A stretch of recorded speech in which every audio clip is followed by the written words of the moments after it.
Hello friends, welcome back to my channel. बयखौबो आंनि चेनेलाव बरायबाय।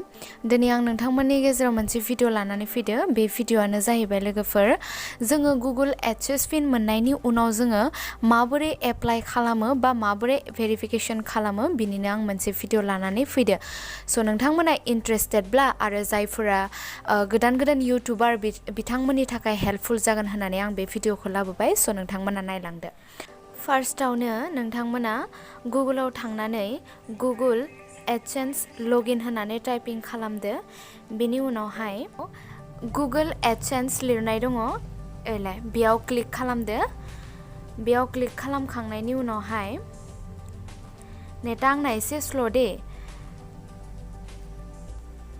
बेनि उनावहाय नोंथांमोना बै खनाथिंजाय 3 डट नुदोना बेयाव क्लिक खालामदो। बेयाव क्लिक खालामनानै नोंथांमोना डेस्कटप साइड खालामना लादो।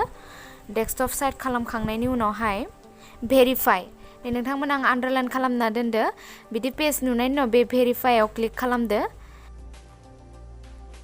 साबमिट बेनि उनावहाय बे साबमिटआव थुदो।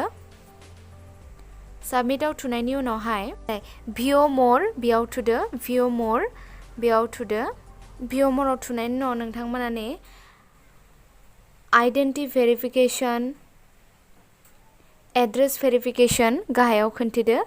नोंथांमोना नुबाय जानो हागौ आइडेन्टिटी भेरिफिकेशन एड्रेस भेरिफिकेशन। स' बेयाव थुदो। थुनानै नोंथांमोना एड्रेसफोरखौ होदो ओमफ्राय पिनखौ जायबा गुगल पिन मोनदो बेखौ भेरिफाइ बा लगइन खालामना होबानो जाबाय आरो। स' लोगोफोर दिनैनि भिडिअ बेसेनोसै। नोंथांमोना नायनानै मोजां मोनबोबा like comment subscribe and share खालामना होबानो जाबाय। Thank you for watching. Bye bye.